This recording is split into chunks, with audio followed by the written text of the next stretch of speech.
안녕하세요. 사연에 빠지다의 DJ 민영입니다.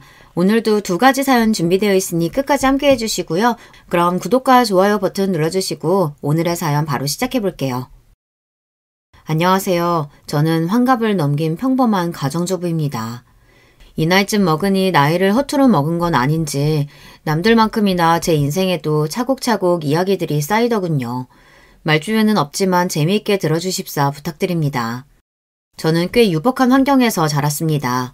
의사인 아버지와 교육자 집안 출신 어머니 모두 성격에 모난 데 없이 유순한 분들이셔서 그랬는지 몰라도 저도 주어진 제 환경에 만족하면서 부모님 속 크게 썩이지 않고 자랐어요. 학교 다니면서 나름대로 공부도 열심히 한 편이고 대학 생활도 성실히 한 편이었습니다. 부모님께서는 유난스럽지는 않으셨지만 늘 제게 주실 수 있는 가장 좋은 것들을 주시려고 항상 최선을 다하시는 분들이셨어요. 그리고 저 또한 그러한 부모님의 마음을 알기에 주시는 것들을 감사하게 받아가며 착한 딸로 살기 위해 노력했습니다. 그래서 대학 졸업반이 된 시기에 부모님께서 선자리를 권유하셨을 때에도 딱히 거부감이 들지 않았었습니다. 요즘 아가씨들이야 자유롭게 연애하면서 결혼할 사람도 스스로 고르는 게 당연하지만 저 결혼할 때만 해도 아직 부모님들이 먼저 신랑감을 고르시는 경우가 왕왕 있었습니다. 거기다 그때까지 부모님들이 제게 해주셨던 것들이 저에게도 늘 좋은 선택이었던 경우가 대부분이었기에 어련히 괜찮은 분을 골라주셨겠지 싶은 마음도 들었습니다. 남편은 소위 말하는 개천용이었습니다.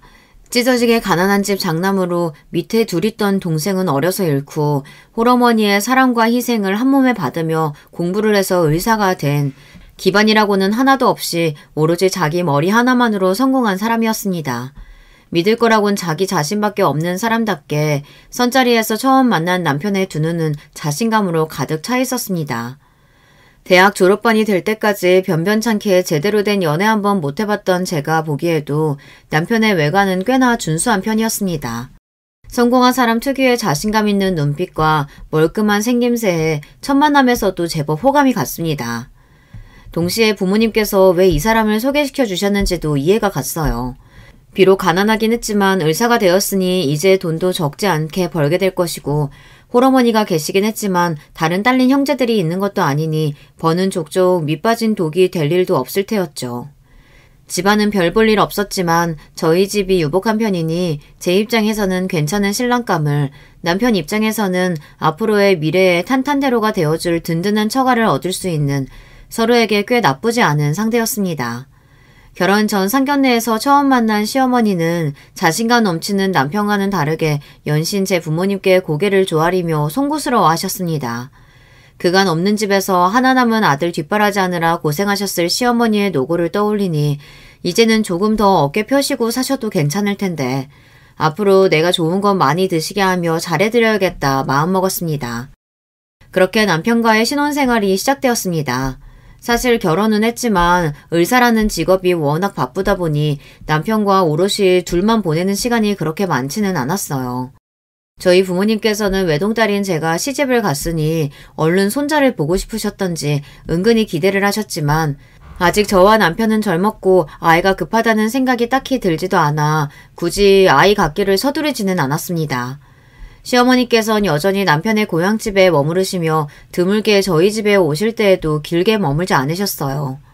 먼저 시집간 다른 친구들 얘기를 들어보면 쥐뿔도 없는 집안이라도 아들 가진 유세를 그렇게나 떤다고들 하는데 저희 시어머니는 잘난 아들을 제게 보내놓고도 유세라고는 부릴 줄을 모르시는 분이었습니다. 오히려 있는 집 자식인 저를 어려워하시는 것처럼 보였어요. 잠깐 집에 머무르실 때에도 혹시나 제가 수고스럽진 않을지 늘 마음을 쓰셨습니다. 어머님께서 그러실 때마다 저는 오히려 더 마음이 쓰여 잠깐 계시는 동안이라도 좋은 거 보여드리고 맛있는 거 드시게 하겠다고 나름대로 애를 썼습니다. 이상한 낌새를 느낀 건 결혼한 지 1년이 다 되어갈 때쯤이었습니다. 어느 날 집으로 걸려온 전화를 받자 웬 모르는 여자의 목소리가 들려왔어요. 거기 김수철 선생님 댁 맞나요? 네, 그런데요. 실례지만 전화 주신 분은 누구실까요? 이내 뚜뚜뚜 전화가 끊어지고 공허한 신호음 소리만 들렸습니다. 왜 갑자기 전화가 끊겼지 의아한 생각이 들었지만 곧 대수롭지 않게 넘어갔습니다. 그렇게 그런 전화가 왔다는 것도 잊어버릴 무렵 또다시 이상한 전화가 걸려왔습니다. 여보세요? 분명 상대방이 수화기를 들고 있는 게 느껴지는데 말이 없었습니다. 처음엔 대답이 없으시면 이만 끊겠습니다. 대꾸하고 바로 전화를 끊었지만 그러고도 며칠 새 비슷한 전화가 수차례 걸려오자 조금 무서운 기분이 들기 시작했어요. 그렇게 오만 가지 심란한 생각들을 떠올려가며 기억을 더듬어가자 문득 왜 모르는 여자가 남편을 찾는 전화를 걸어왔던 것이 기억났습니다. 그때 그 여자가 저 말없이 전화를 걸어오는 사람이라는 물증은 없었지만 어쩐지 감히 그 두 사람이 동일 인물이라고 말하고 있었습니다. 그날 저녁 늦게 퇴근한 남편에게 물었습니다. 요즘 집에 전화를 걸어놓고 말도 하지 않으면서 먼저 끊지도 않는 사람이 있어요. 양복 재킷을 벗던 남편이 순간 멈칫했습니다. 그러나 이내 짐짓 침착한 어투로 제게 물었습니다. 잘못 걸었겠지. 그게 아닌 것 같아요. 벌써 며칠 새 그런 전화가 몇 통이나 왔는지 몰라요. 남편은 딱히 말이 없었습니다. 저는 그런 남편의 눈치를 살피며 진짜 물어보고 싶었던 말을 꺼냈습니다. 일전에 웬 여자에게서 당신을 찾는 전화가 온 적이 있었어요. 혹시 누군지 짐작가는 사람 없어요? 내가 당신 말고 아는 여자가 어딨어. 지금까지와는 다르게 대답이 빠르다는 생각이 들었지만 남편으로부터 짐작가는 여자에 대한 말은 들을 수 없었습니다. 그리고 이상하게도 그 대답이 오히려 제 의심에 불을 붙이는 꼴이 되어버렸어요. 의심이 확신이 된 건 그리 오랜 시간이 지나지 않아서였습니다. 친정 어머니와의 식사 약속에 가기 위해 나선 집 대문 맞은편 전봇대 뒤에 웬 젊은 여자가 한 명 서 있었습니다. 더운 여름 땡볕 아래에서 한참을 그 자리에서 서 있었던 모양인지 여자는 땀 범벅이었습니다. 여자는 저와 눈이 마주치자 낯빛이 회색빛으로 질렸습니다. 순간 짐작했습니다. 아, 저 여자구나. 가슴속에서 무언가 쿵 떨어지는 기분이 들었지만 한 번은 그 여자를 만나야만 할 것 같다는 생각이 들었습니다. 그 여자에게 다가가는 그 짧은 시간이 마치 엇겁같이 느껴졌습니다. 여자를 집으로 불러들일 수 없어 근처의 찻집으로 데리고 갔어요. 여자는 자기가 먼저 찾아왔는데도 쉽사리 입을 떼지 못하고 제 앞에서 물만 벌컥벌컥 들이켜댔습니다. 결국 제가 먼저 입을 뗐죠. 저희 남편 때문에 오신 건가요? 여자가 얼어붙었습니다. 머릿속이 어지러워 제대로 보지 못했던 여자를 저는 그제야 찬찬히 훑어보았습니다. 행색이 남루하긴 했지만 여자는 제법 애떼고 예쁘장한 편이었습니다. 이런 유행의 여자를 좋아했던 건가 이상하게도 그 상황이 꼭 남의 일처럼 느껴졌습니다. 혹시 내게 앙심을 품고 있는 건 아닌가 그간 두려워했던 것과는 다르게 오히려 여자 쪽에서 저를 두려워하는 것 같았습니다. 그러자 여자에게 말을 거는 것이 그리 꺼림칙하게 느껴지지 않았습니다. 혹시 저 몰래 저희 남편 만나고 있나요? 제 말에 여자가 화들짝 놀랐습니다. 아니에요. 저는... 여자가 겁먹은 얼굴로 더듬더듬 이어간 말을 정리하면 이랬습니다. 여자는 남편의 고향에 살고 있었어요. 찢어지게 가난한 집안의 딸인 여자는 간신히 여자 중학교를 졸업하고는 공장에 취직해 밤에는 여성 야학에 다니며 검정고시를 준비했다고 했습니다. 남편과는 방학 중 잠깐 고향에 내려와 야학 선생으로 봉사하는 선생님과 학생으로 처음 만나게 되었다는군요. 비슷한 환경에서도 서울까지 유학을 가서 의대생이 된 남편이 순진한 시골 아가씨 눈에 얼마나 멋진 남자로 비춰졌을지는 말할 것도 없겠죠. 남편은 여자에게 늘 친절하고 유머가 넘쳤으며 여자가 마음을 빼앗긴 건 당연지사였습니다. 그러나 짧은 만남은 남편의 방학이 끝나며 끝을 맺었습니다. 여자에겐 연애였지만 남편에게는 그저 학교를 벗어난 짧은 기간 동안의 유희일 뿐이었으니까요. 여자는 뒤늦게 자신이 농락당했음을 깨달았지만 가진 것 없는 시골 아가씨가 할 수 있는 건 아무것도 없었죠.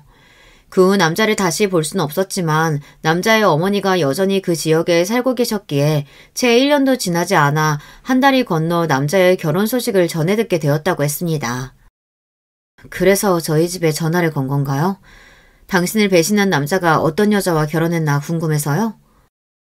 여자는 마른 침을 꿀꺽 삼키더니 이내 저를 경악하게 만들었습니다. 아이가 있어요. 순간 심장이 얼어붙는 것 같았습니다. 사실 남편에게 여자가 있으리라는 의심을 시작하면서부터 이런 최악의 상황을 가정해보지 않은 것은 아니었습니다.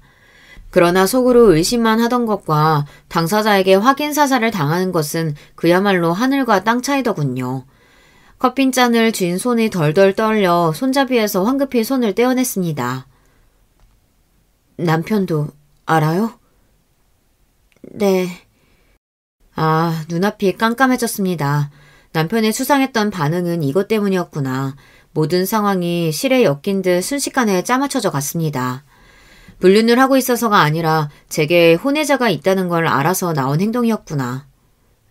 남편이 아이 키우는 걸 도와줬나요? 그러자 여자의 눈에 눈물이 맺히기 시작했습니다. 울음 섞인 목소리로 여자가 말을 이었습니다. 그때 이후로 선생님은 한 번도 가까이서 뵌 적이 없어요. 전화로 아이가 생겼다고 말했는데 그게 내 애인지 어떻게 확신하냐며 아이 낳고 한 번은 병원 근처로 찾아가 본 적도 있었는데 모르는 사람처럼 그냥 가버리셨어요. 기가 막힐 따름이었어요. 여자의 입에서는 이제 울음소리가 새어나오고 있었습니다.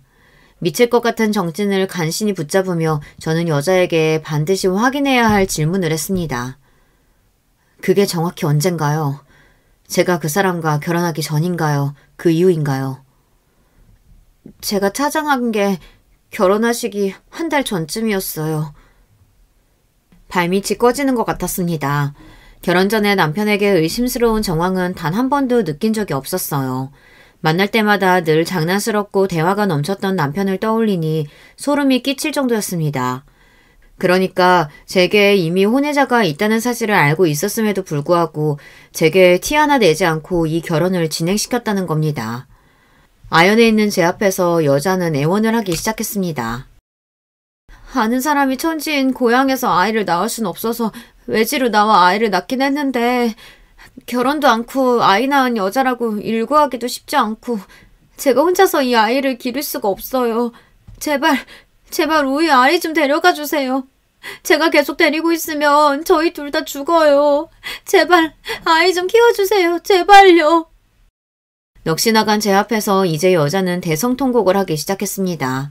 서름에 북받쳐 꺽꺽 숨까지 넘어가며 우는 여자의 모습에 오히려 제가 울고 싶어졌습니다. 그러나 이상하게도 눈물 한 방울 나오지 않았습니다. 꺽꺽 우는 여자를 그 자리에 남겨두고 저는 휘적휘적 휘청거리는 걸음으로 찻집을 나섰습니다. 죽어도 그 남자가 퇴근해 돌아오는 집으로 돌아가고 싶지가 않았습니다. 그렇다고 친정으로 갈 수도 없었죠. 대체 어디로 가야 하나, 갈 곳이 없구나, 황망한 기분에 길바닥에 한참을 우두커니 서 있자 저 멀리서 식겁을 하고 달려오는 친정 어머니의 모습이 보였습니다. 말도 없이 약속 장소에 나타나지 않는 딸네 집에 전화를 수십 통 걸어도 응답이 없자 무작정 제 집 근처부터 뒤져보셨던 모양이에요. 세상에, 이게 무슨 일이야? 너 얼굴이 왜 그래? 무슨 일이야, 우리 딸? 친정어머니의 얼굴을 보자 그제야 눈물이 왈칵 쏟아졌습니다. 묻는 말에 대답은 않고 하염없이 눈물만 쏟는 딸을 보는 엄마의 얼굴이 무너져 내렸습니다. 저는 그대로 엄마의 손에 이끌려 친정으로 갔습니다. 꼴이 말이 아닌 두 모녀의 얼굴을 본 아버지도 당황스러운 얼굴이 되었어요. 양쪽에서 쏟아지는 한참의 추궁 끝에 결국 저는 일의 전말을 모두 실토하고 말았습니다. 말을 모두 마쳤을 때 시체처럼 굳어버린 두 분의 모습을 보고 가슴이 찢어질 것처럼 아팠어요. 한참을 굳어 계시던 아버지가 갑작스레 자리를 박차고 나가셨습니다. 눈물도 이야기도 쏟아낼 만큼 쏟아낸 저는 이내 탈진하여 기절한 것 같은 잠에 빠졌습니다. 이후 며칠을 신혼집으로 돌아가지 않고 친정집에 머물렀어요. 남편에게서 따로 연락이 전해지진 않았습니다. 저는 묵묵히 친정어머니가 해주는 밥을 먹으면서 차츰 상태를 회복해 갔습니다. 그러고도 며칠이 더 지나서야 비로소 남편을 만날 수 있었습니다. 갈라설 때 갈라서더라도 한 번은 그 남자를 만나야 할 것 같았습니다. 부모님께 남편을 만나야겠다고 말씀드리자 못마땅한 표정으로 탐탁지 않아 하셨지만 그저 제가 하고자 하는 것은 다 들어주고 싶으신 모양이셨던지 더는 저를 말리지 않으셨습니다. 그동안에는 남편이 저를 만나려 해도 중간에서 막으신 모양이었는지 처갓집으로 오라는 연락에 남편은 불이 나게 달려왔습니다. 오랜만에 본 남편의 얼굴은 멍투성이에 찢긴 상처까지 있었습니다. 나중에 알고 보니 제가 남편의 혼외자의 존재를 알게 된 바로 그날 아버지께서 남편이 근무하는 병원으로 쳐들어가 남편을 박살을 내셨다고 합니다.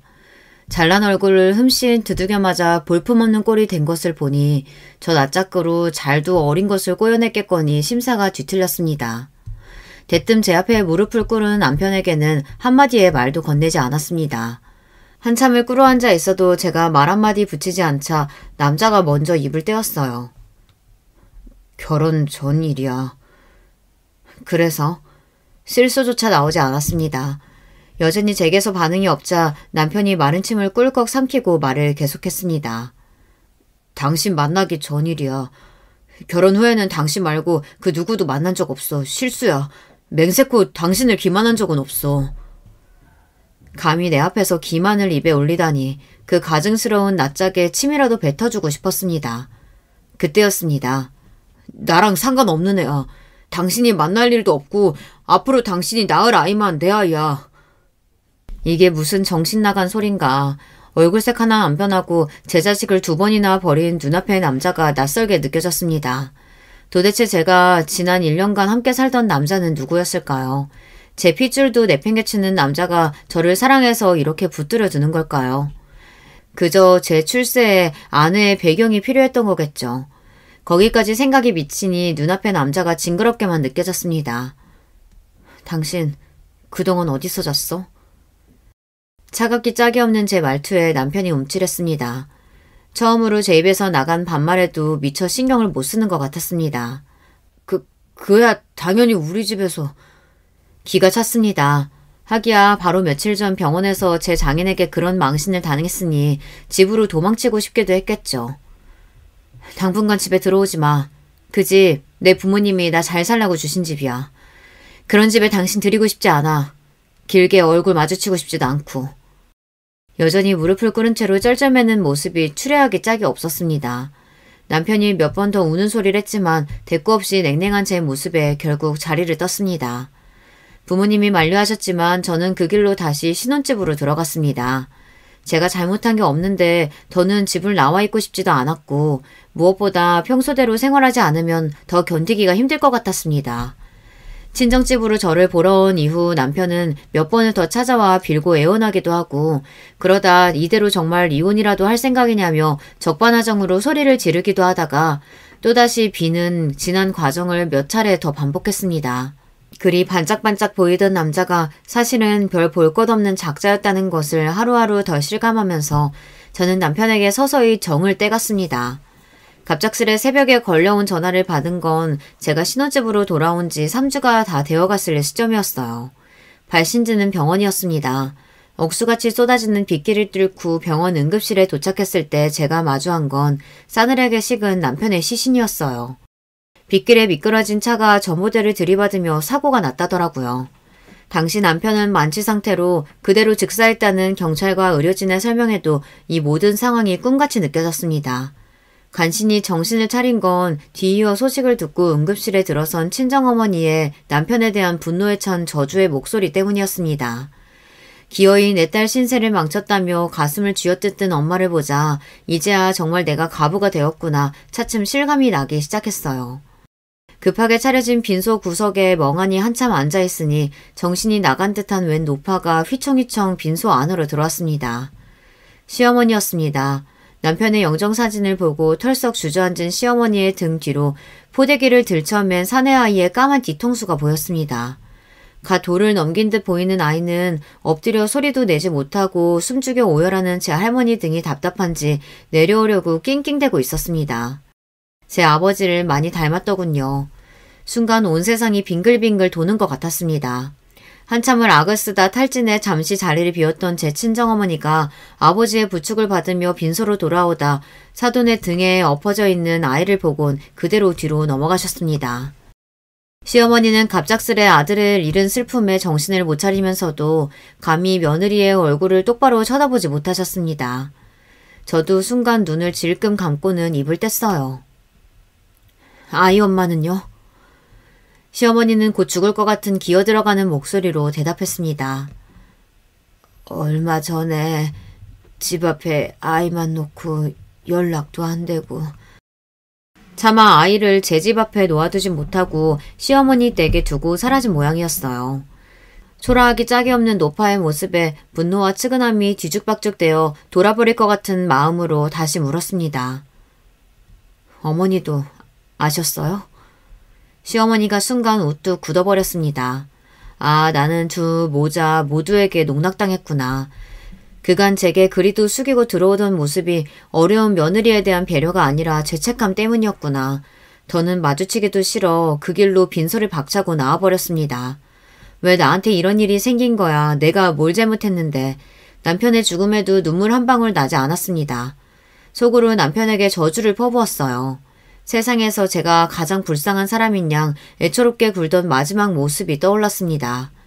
그런 사람을 잃었다고 곧 죽을 사람이 되어버린 시어머니와 아무것도 모르는 어린 것의 모습이 뒤죽박죽이 되어 머릿속을 어지럽혔습니다. 어리석은 사람, 제 자식도 버리고 눈앞의 것을 놓칠까 그리 아등바등 하더니 결국 손에 아무것도 쥔 것 없이 갔구나. 새벽 공기에 차츰 머리가 식어가자 마음도 점점 가라앉는 것 같았습니다. 사람 없는 빈소 구석에 쭈그러든 시어머니와 그 옆에 짧은 사지를 펴고 잠이 든 아이의 모습이 보였는데요. 아이를 제대로 본 건 그때가 처음이었어요. 쌕쌕거리며 잠든 아이의 양뺨이 분홍빛으로 물들어 있었습니다.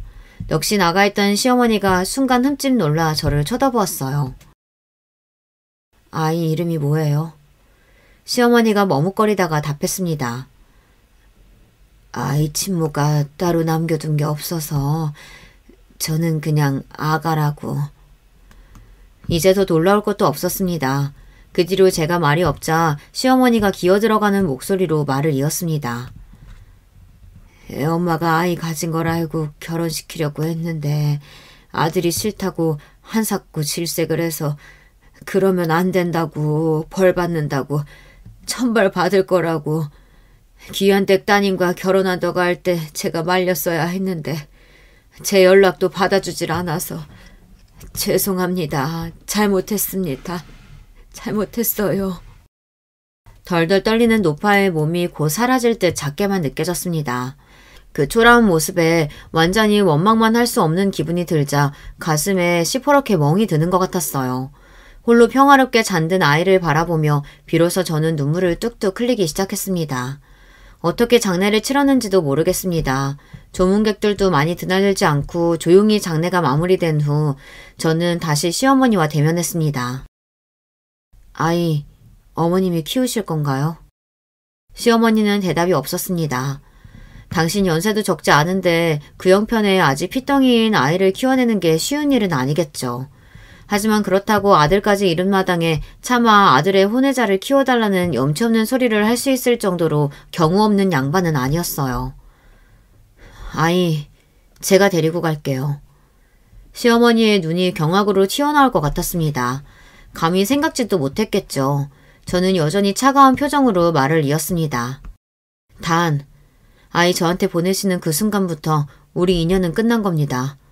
저는 물론이고 아이랑도 연 끊겠다고 확실하게 약속해 주시면 아이 데려갈게요. 남편의 장례를 마친 뒤 홀로 집에 돌아와서 한참을 가만히 생각해 보았어요. 장례식장에서 잠깐 본 아이의 얼굴이 머릿속에서 떠나가질 않았습니다.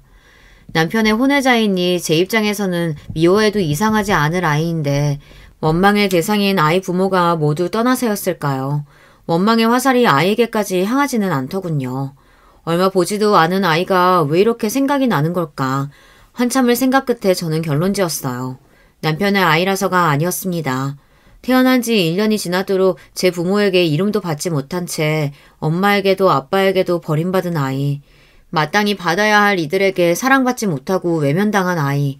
이상하게도 그 아이에게 동질감이 느껴졌습니다. 아무리 말렸다지만 남편에게 자식이 있다는 걸 알면서도 결혼하도록 둔 시점에서 제 입장에선 어머니도 공범이에요. 이걸로 어머니와 저 사이의 인연은 정리했으면 합니다. 아이도 마찬가지예요. 저한테 온 순간부터 그 여자아이도 남편 아이도 아닙니다. 제가 아이 키워주길 바라신다면 2번 다시 저와 제 아이 앞에 나타나지 마세요. 자식 잃은 부모에게 손자와의 인연까지 끊으시라 말하는 제가 저 스스로도 야멸차게 느껴졌지만 아이를 제외하고 남편과 관련된 모든 인연을 다 끊어내고 싶었습니다. 시어머니는 제 말에 한참을 흐느끼셨지만 아이를 생각하면 당신보다 더 많은 것을 줄 수 있는 제게 보내는 것이 정답임을 알고 있었다는 듯 군말 없이 제 요구를 받아들이셨어요. 아이를 데려오자 제 친정은 뒤집어졌습니다. 친정아버지께선 당장 아이를 내보내라 노발대발 하셨어요. 어머니는 아예 머리를 싸매고 드러 누우셨습니다. 그러나 저도 결코 가벼운 마음으로 아이를 데려온 게 아니었기에 친정 부모님과 저의 대치 상태는 길어졌습니다. 그러는 와중에도 아이는 하루가 다르게 자라났죠. 처음 며칠간은 낯선 사람에게 적응하지 못해 울음을 그치지 않고 칭얼거렸지만 울음소리조차 작고 순한 아이였어요. 아무것도 모르는 상태에서 덜컥 아이를 데려와 급히 구한 베이비시터도 이렇게 순하게 우는 아이는 처음이라며 아이를 예뻐했습니다. 아이는 금방 손을 탔습니다. 며칠 새 제가 익숙해졌는지 제가 안아들어도 울음이 잦아들었고 금세 저와 눈을 맞추며 방실방실 웃는 것이 그간 폭풍같이 휘몰아치던 일련의 사건들에 얼어붙은 제 가슴을 녹여주는 것만 같았습니다. 친정 부모님들은 1년 가까이 버티셨지만 결국에는 당신들의 하나뿐인 외동딸의 고집에 져주셨습니다. 저도 저지만 아이가 너무나도 사랑스러웠거든요. 아이의 외양은 남편을 닮았지만 성격은 순하고 조용한 것이 남편과는 영 땅판이었습니다.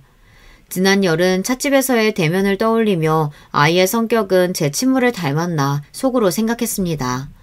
아이 친부 성정을 닮지 않았다니 차라리 다행이다 싶었습니다. 제가 낳은 아이는 아니었지만 몇 날 며칠을 고심해가며 직접 아이 이름을 짓고 제 손으로 손수 먹이고 입히고 재워가며 그렇게 저는 엄마가 되어갔습니다. 아이는 속 한번 썩이지 않고 자랐습니다. 아이가 제게 오기까지의 일련의 과정을 생각해보면 아이를 키우는 게 수월하게 느껴질 정도였어요. 오히려 가끔은 아이가 너무 착한 아이로만 자라려고 하는 것은 아닐까 애처로운 마음이 들기도 했습니다. 다들 쉬쉬하기는 했지만 아이의 존재를 알게 된 직후 친정아버지가 병원에서 공개적으로 남편에게 망신을 준 일부터 시작해서 갑작스러운 사고로 남편이 떠나는 등 시끄러운 사건들이 너무 많았습니다. 게다가 아이의 나이부터 시작해 여러모로 시기상 들어맞지 않으니 제 사정을 조금만 아는 사람이라도 제가 친모가 아니라는 걸 짐작하기는 어렵지 않았겠죠. 아무리 조심을 한다고 해도 손바닥으로 하늘을 가릴 수는 없는 노릇입니다. 저 모르게 쉬쉬하다가 아이가 진실을 알고 제가 없는 곳에서 혼자 상처받을까봐 염려스러웠습니다. 결국 중학교 입학을 앞둔 아이를 앞에 앉혀두고 저는 무거운 마음으로 입을 열었습니다. 아들, 지금부터 엄마가 하는 말은 다른 생각 없이 그저 엄마가 하는 말 그대로만 들어줬으면 좋겠어.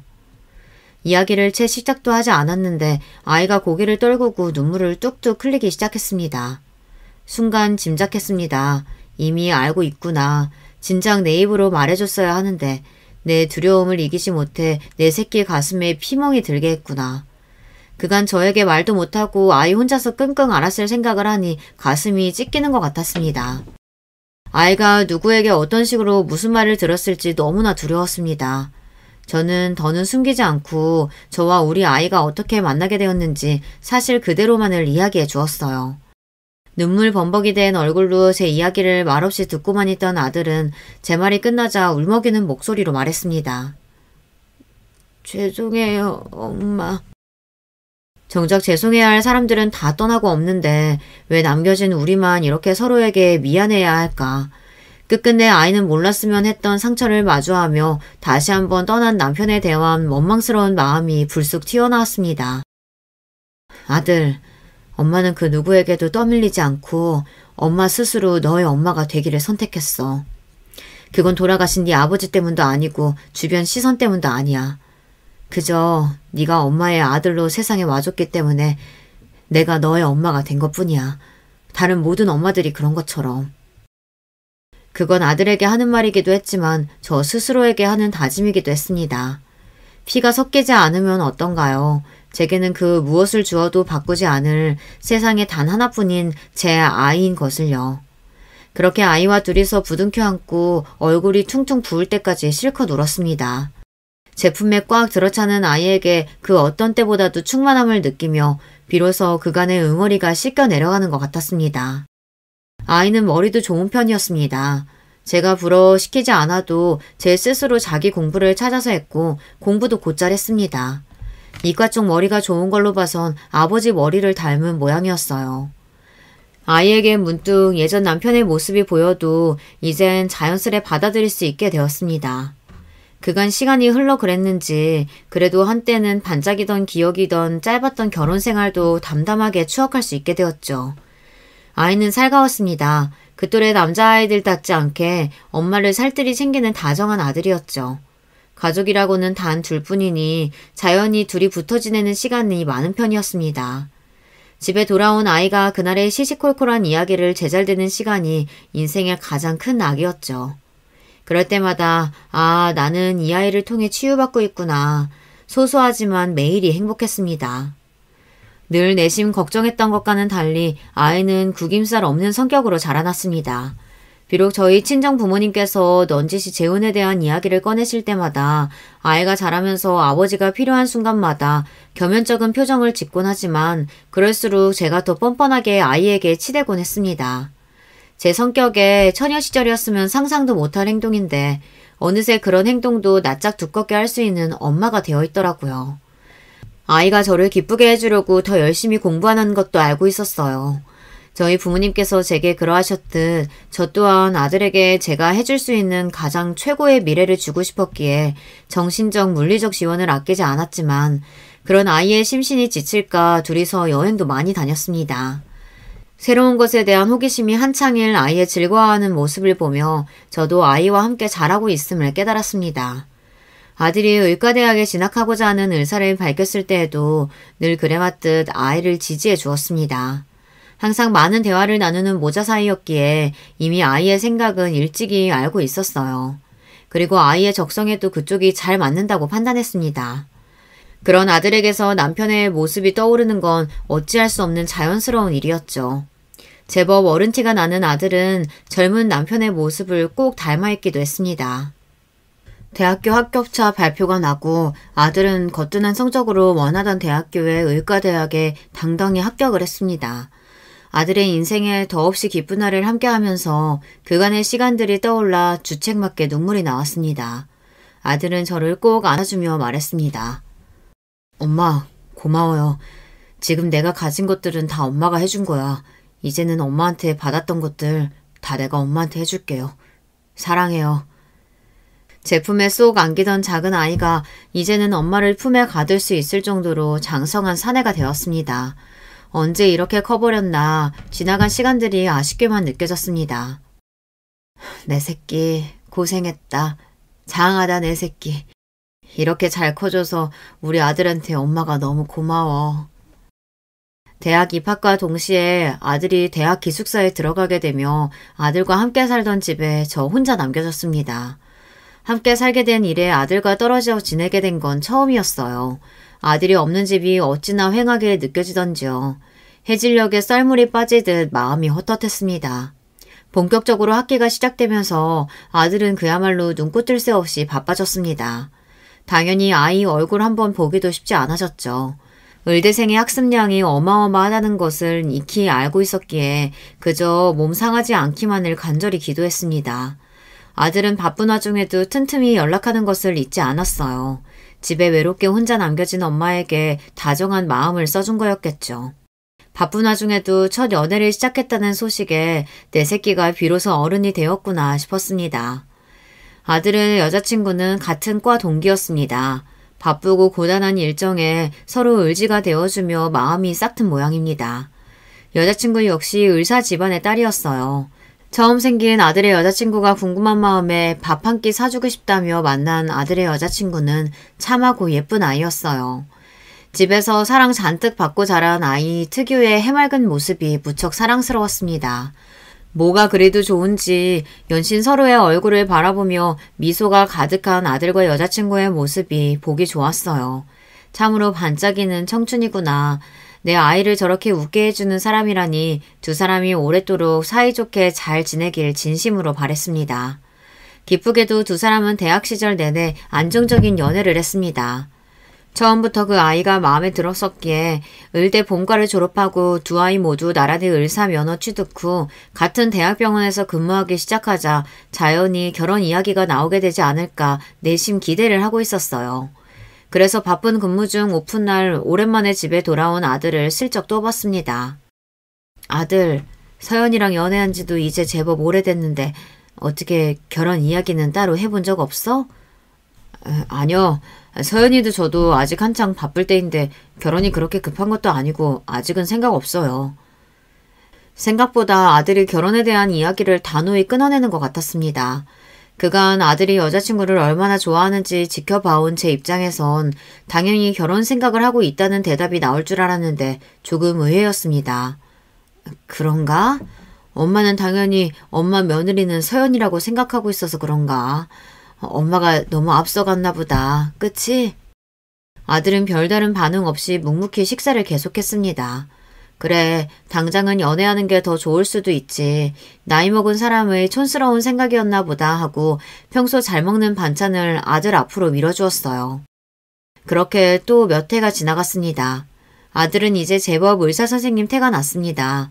대학병원 교수를 목표로 학업도 병행하고 있었기에 아들 말처럼 정신없이 바쁘기도 했습니다. 그래도 이제 좋은 사람도 옆에 있으니 가정을 꾸려서 단란하게 사는 모습도 보고 싶었어요. 넌지시 아들에게 이제 슬슬 결혼을 계획해보는 게 어떻겠냐고 옆구리를 찔러보았습니다.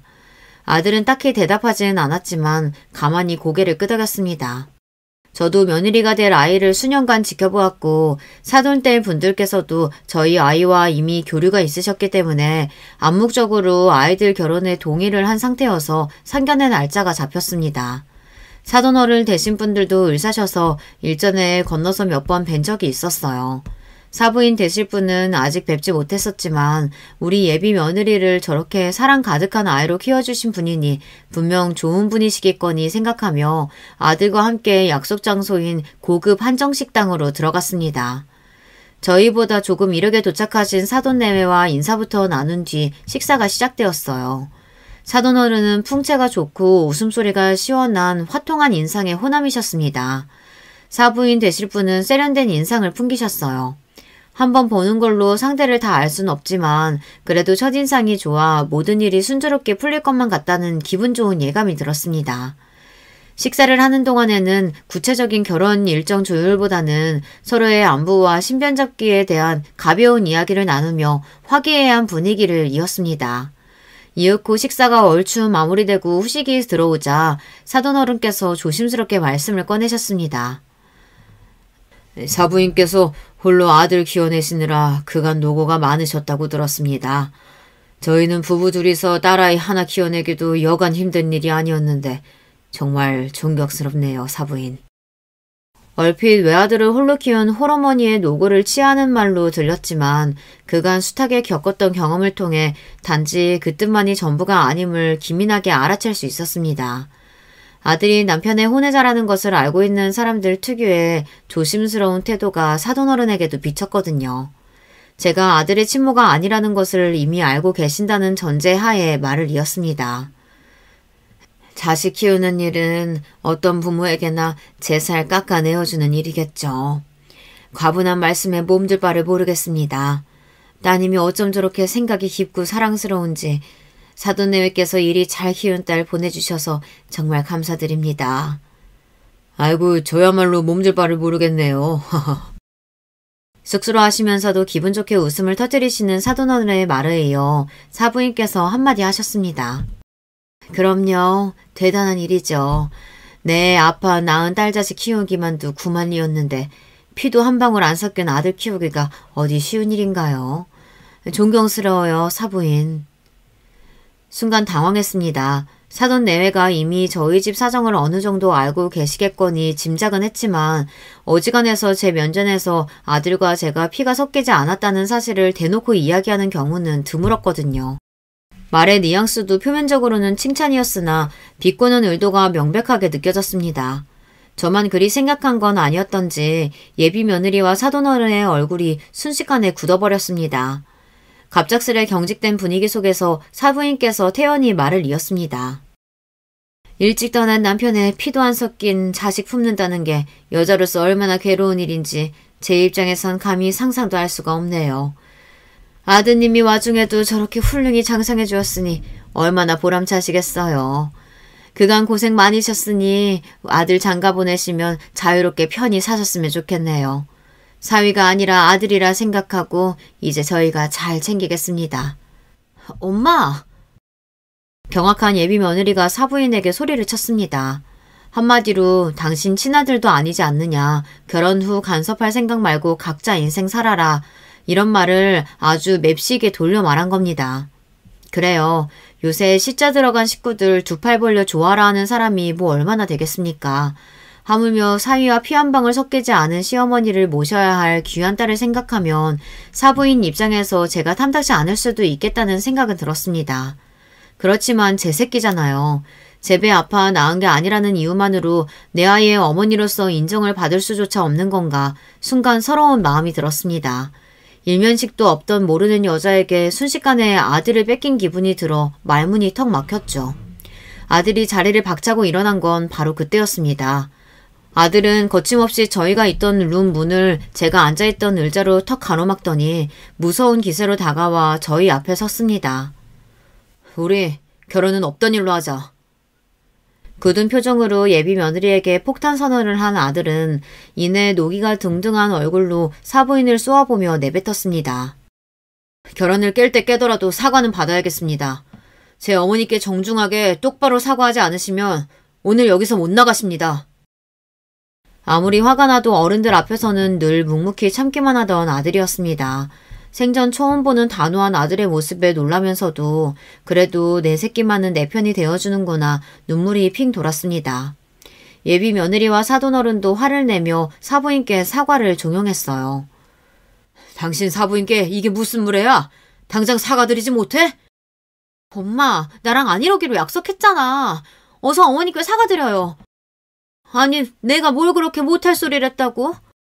욱해서 반발하면서도 그 자리에 있는 모두의 기세가 심상치 않자 사부인께서도 꼬리를 말고 제 눈치를 보기 시작하셨어요. 죄송합니다, 사부인.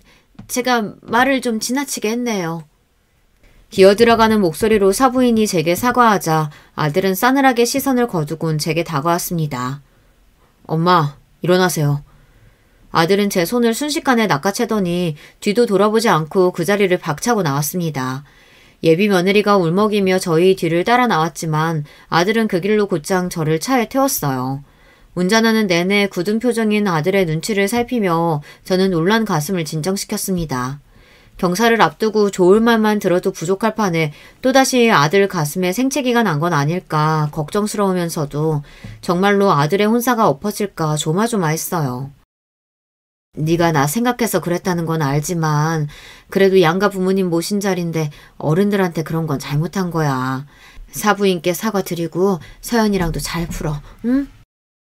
걱정 반 꼬지람 반인 제 말을 듣자 아들이 갓길에 차를 세웠습니다. 그러고는 답지 않게 목소리를 높였어요. 저 사과 안 해요. 잘못한 거 없어요. 저가 잘못하지 않은 일로도 늘 잘못했다 사과하는 아들이었습니다. 아들의 단호한 기세에 이대로는 정말 안 되겠다 싶어 저는 불어 엄히 말했어요.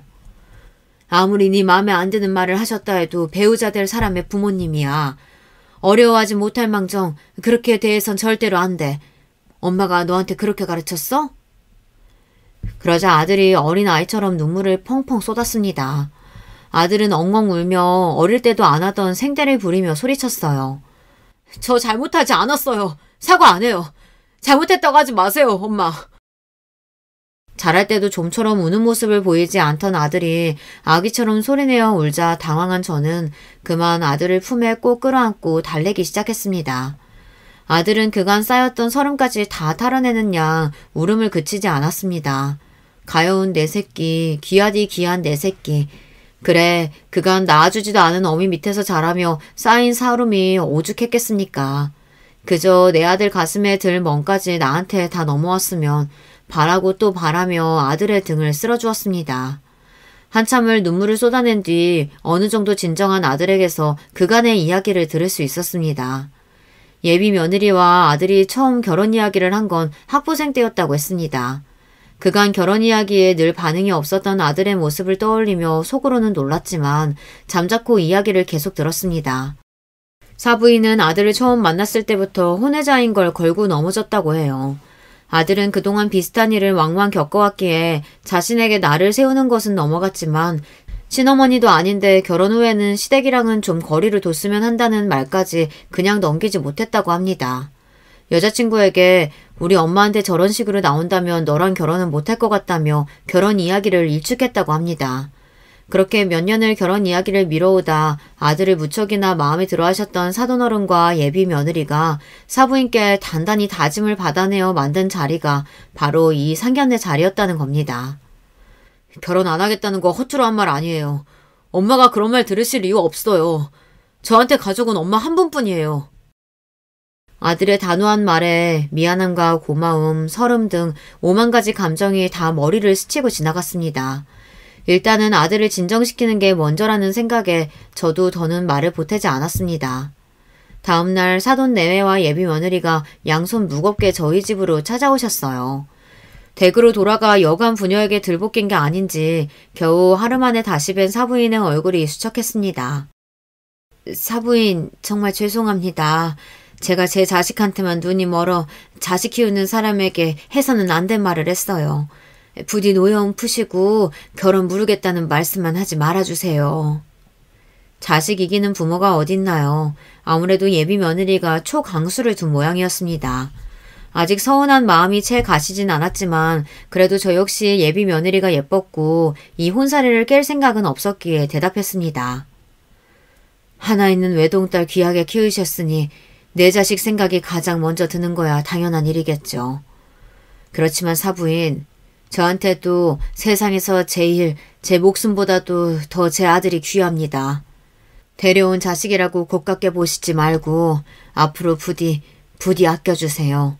부탁드립니다. 제 간곡한 부탁에 사부인은 영 민망한 눈치였습니다. 아들 역시 마음이 완전히 풀어지지는 않은 것 같았지만 아들이 여자친구를 얼마나 좋아하는지 잘 알고 있는 저는 이 결혼이 엎어지지 않은 것만으로도 다행이라는 생각이 들었습니다. 아들의 결혼식은 하늘에 구름 한 점 없는 화창한 가을날에 치러졌습니다.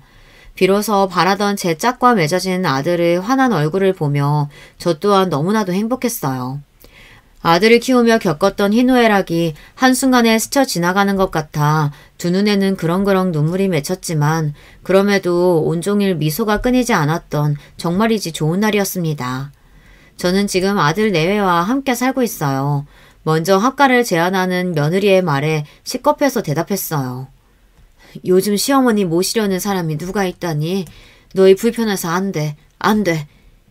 하며 손사래를 쳤지만 저희 둘 다 병원 때문에 집에 돌아가기도 힘든데요, 뭘.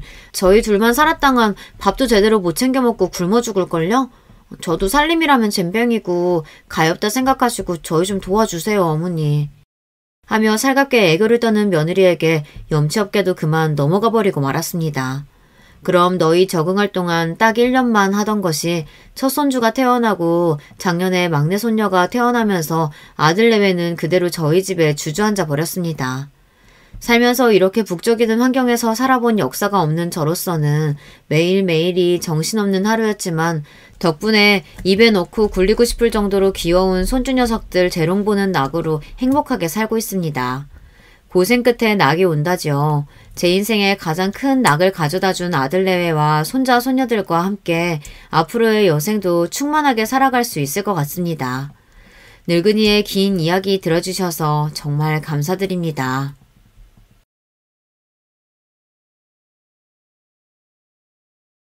여러분, 두 번째 사연 시작하기 전에 좋아요, 구독 꼭 눌러주실 거죠? 그럼 두 번째 사연 바로 시작합니다. 안녕하세요. 저는 서울에서 남편과 토끼 같은 딸과 셋이 행복하게 사는 40대 여자입니다. 오늘은 제 인생에서 제일 통쾌했던 사연을 제보하려고 해요. 뿌린 대로 거둔다는 말이 무슨 뜻인지 알게 된 날인데 어찌나 통쾌했던지 저는 이 사건을 여기저기 알리고 다녔습니다. 그랬더니 동료들이 요즘 이렇게 유튜브에 사연 소개도 해준다고 제보하라고 하길래 냉큼 왔어요. 그동안 살면서 내가 이런 날이 올까 생각했는데 진짜 오게 되어 신나기도 하고 사실 사연을 쓰는 지금도 믿기지 않아요. 그래도 저한텐 너무 의미 깊고 좋은 일이거든요. 아니 정확히 말하면 저를 포함한 우리 가족에게 너무 통쾌한 일입니다. 일단 제 소개를 먼저 하자면 저는 어려서부터 엄마가 계시지 않아 아빠와 2살 위 언니와 셋이 살았어요. 엄마가 뭐 집을 나갔거나 아빠와 안 맞아 이혼했거나 그런 건 아니고 아파서 돌아가셨습니다. 그런데 엄마가 돌아가셨을 때 제 나이는 3살이라 너무 어려서 엄마에 대한 기억이 없어요. 그저 집에 걸려있던 사진에서만 엄마 얼굴을 볼 수 있었죠. 아빠한테 듣기로는 아빠와 엄마는 소꿉친구였다고 하던데 그래서 그런가 아빠는 엄마를 평생 잊지 못하고 계세요. 재혼은 생각도 해본 적 없고 유난히 엄마 얼굴이 많은 저를 예뻐하셨습니다. 그렇다고 해서 언니를 차별해 키웠거나 그런 건 절대 아니에요. 우리 아빠지만 언니와 저는 아빠만큼 이렇게 동등하게 딸들을 대할 수 있는 게 가능한지 얘기할 정도로 서로 사랑을 더 받았다고 주장하거든요. 아빠는 회사 다니며 우리를 키우셨는데 아무래도 혼자 자매를 키우는 게 당연히 쉽지 않았습니다. 게다가 우리가 어릴 때 살던 곳과 친가와 외가 2곳 다 멀어서 조부모님 도움도 받을 수 없었죠. 혼자 힘들게 일하며 우리를 키우는 걸 양가 어른들이 안타깝게 여기고 언니나 저나 둘 중 하나를 보내라고 해도 아빠는 거절하셨어요. 본인이 키울 수 있다고 하시며 우리를 보내지 않았는데 아빠는 할 수 있는 선에서 최대한 우리를 키우셨습니다. 그래서 언니와 저는 엄마가 없어도 아빠만 있어도 행복했어요. 아빠는 주말에 일을 나가지 않는 날에는 대청소하고 반찬도 직접 해서 냉장고에 넣어 놓으셨습니다. 고모가 그나마 제일 가깝게 살았는데 우리 자매에게 엄마처럼 대해주셨어요. 반찬도 자주 가져다 주시고 언니와 절 데리고 옷도 사러 가고 아빠가 남자라 아무래도 섬세함은 없었는데 여자들만 아는 그런 부분에서도 큰 도움을 주셨습니다. 그래서 저와 언니는 엄마가 없어도 그게 불행으로 여기지 않았고 부끄럽지도 않았어요. 아빠는 엄마를 잊지 못해 매번 제사를 꼭 챙기고 엄마 생일도 챙기셨는데 그만큼 우리에게도 최선을 다하셨습니다. 다만 회사에 다니며 키우는 게 여건상 힘드니까 혼자 고생을 많이 하셨죠. 언니는 지금도 너무 선하고 착하고 다정한 사람인데 어렸을 때부터 그랬습니다. 선생님들도 언니한테 입을 모아 칭찬하고 언니는 조용하고 성실한 학생이었어요. 반대로 저는 매우 활발하고 장난도 많은 성격이었는데 저 때문에 언니가 초등학생 땐 대신 제 친구들에게 가서 사과하기도 했어요. 사실 그때는 저한테 엄마가 없다고 놀린 남자애를 때려줬던 거라 언니가 가서 사과하는 게 마음에 들지 않았는데 언닌 그런 저에게 이렇게 말했습니다. 연주야, 아무리 그래도 사람 때리면 안 돼. 엄마 없다 소리 듣기 싫으면 더 그렇게 행동하면 안 돼. 하지만 제가 먼저 놀렸어. 나보고 엄마 없다고 뭐라 하잖아. 언니가 엄마 없는 건 부끄러운 게 아니라며. 부끄러운 건 아니지. 근데 그렇게 친구 때리면 나중에 우리가 불리해져. 언니 말 들어.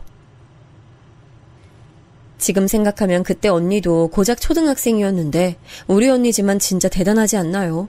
아빠는 우리 자매에게 최선을 다했지만 여자인 우리를 하나부터 10까지 챙기는 데에는 무리라고 했잖아요. 근데 적어도 저는 이 부분에 잘 해당하지 않는데 언니가 저를 다 챙겨줬기 때문입니다. 치마를 입을 때 조심해야 하는 것부터 속바지 입는 것 같은 아주 기본적인 것을 언니는 특유의 인내심 있고 조곤조곤한 말로 설명해줬어요. 물론 괄괄했던 저는 언니가 그렇게 알려줘도 매번 놀이터에서 남자아이들과 놀고 뛰어다니느라 무릎에 상처가 가득했고 옷에는 흙이 덕지덕지 있었지만요.